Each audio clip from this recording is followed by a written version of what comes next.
Venu ce matin à la préfecture de Mbacké dans le cadre d'un CDD initié par monsieur le préfet du département, suite à un constat qui a été fait sur le besoin énorme en formation qui a été exprimé dans le cadre au niveau de ce département.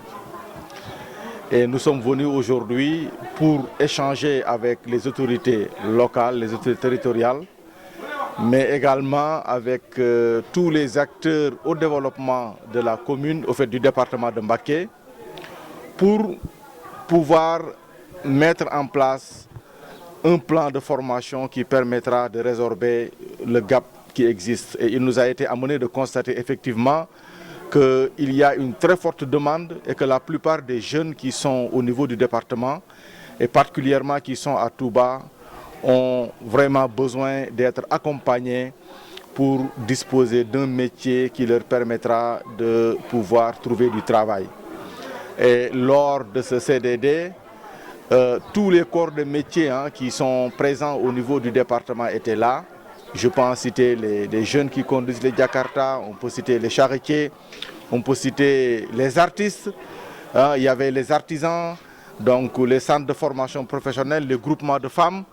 Et toutes ces personnes ont eu en tout cas le privilège d'entendre une présentation sur les missions de l'Office national de formation professionnelle, comme j'aime à le dire, qui n'est rien d'autre que faire en sorte que la formation professionnelle puisse arriver à tout Sénégalais où qu'il se trouve sur le territoire national pour lui donner un métier ou bien une qualification professionnelle qui peut lui permettre de se lancer soit dans l'auto-emploi ou de trouver un emploi salarié. Et nous avons retenu en fin de compte de renforcer le département de Mbacké en formation. Donc il y a 1500 formations qui vont se dérouler au niveau du département. Et connaissant également le besoin des jeunes de Touba, nous savons tous que ce sont des jeunes qui constituent une cible un peu particulière parce que la plupart d'entre eux ne peuvent pas accéder au centre de formation habituel que nous avons au niveau du département. Et l'ONFP étant un instrument de l'État qui aujourd'hui se trouve en pole position pour pouvoir prendre en charge les besoins des jeunes de Touba comme de Mbacké. Et ce qui fait qu'aujourd'hui, au-delà des 1500 que nous avons offerts au niveau du département de Mbacké, il y a 3000 personnes qui vont être formées à Touba. Et parmi ces 3000 personnes, il y a déjà 1000 qui ont déjà été enrôlés. Ce sont des groupements de femmes pour lesquels les formations ont déjà démarré depuis le mois de mars 2019. N'eût été la pandémie de la Covid, on aurait déjà fini. Mais là, nous avons repris ces formations et nous avons décidé d'augmenter encore 2000 personnes à former, dont 1000 femmes et 1000 jeunes qui vont être formés. Et à cela s'ajoutent aussi 1000 autres personnes que nous avons accordées cette fois-ci au CEDAF dans le cadre du partenariat qui lie l'Office national de formation professionnelle au CENAF, du ministère de la Femme. Et ces 1000 femmes également vont être enrôlées dans le département de Mbacké. Donc en somme, il s'agira de former 5500 personnes au niveau du département et à Touba, et pour leur permettre d'avoir un métier. Et nous allons beaucoup insister, surtout avec les jeunes, dans les formations en entrepreneuriat. Nous savons aussi également que le commerce est très développé au niveau du département.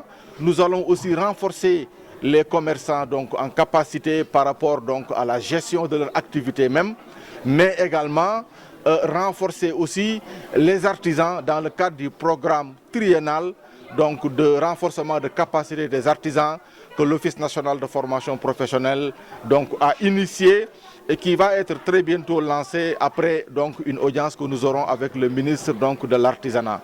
Et aujourd'hui, nous nous réjouissons en tout cas de la participation massive de tous les acteurs au développement au niveau du département de Mbacké. Et nous saluons aussi la présence du maire M. Abdoulaye Hadka qui nous a gratifié d'un local qui permettra à l'Office national de formation professionnelle de pouvoir avoir un bureau au niveau de Mbacké pour se rapprocher davantage des populations. Parce que nous nous disons que mieux ou plus nous sommes proches des populations, mieux il nous sera facile de pouvoir gérer leurs problèmes donc, en termes de formation. Pour les commerçants qui ont été impactés, effectivement, il y a quelque chose qui est prévu, peut-être pas directement lié donc, à l'incendie. Pour ça, je suis convaincu que les autorités compétentes donc, sont en train de faire le nécessaire par rapport à l'incendie. Mais pour ce qui concerne l'ONFP, ces commerçants ont sollicité donc, des formations en entrepreneuriat et des formations en germe. C'est-à-dire qu'on va les aider à mieux gérer leur activité donc, commerciale cette formation va leur permettre d'avoir des compétences en gestion, des compétences en management et en comptabilité pour mieux gérer leur activité commerciale. Le programme n'a pas été évalué pour le moment parce qu'il faut d'abord que les formations soient identifiées. Les métiers sur lesquels nous allons former, il faut que ce soit identifié. Parce que c'est la nouvelle approche de l'ONFP. On s'est dit qu'il ne sert à rien de former pour former. Il faut venir sur place, identifier les métiers dont les jeunes ont besoin, mais également rencontrer les entreprises, essayer de voir quel est leur besoin en main-d'œuvre qualifiée. Et c'est suite à cela maintenant que nous pourrons faire un budget pour déterminer exactement le montant qui va être donc, alloué. Mais ce qu'il faut retenir, c'est que 5500 jeunes et femmes vont être enrôlés pour suivre des formations avec l'Office national de formation professionnelle.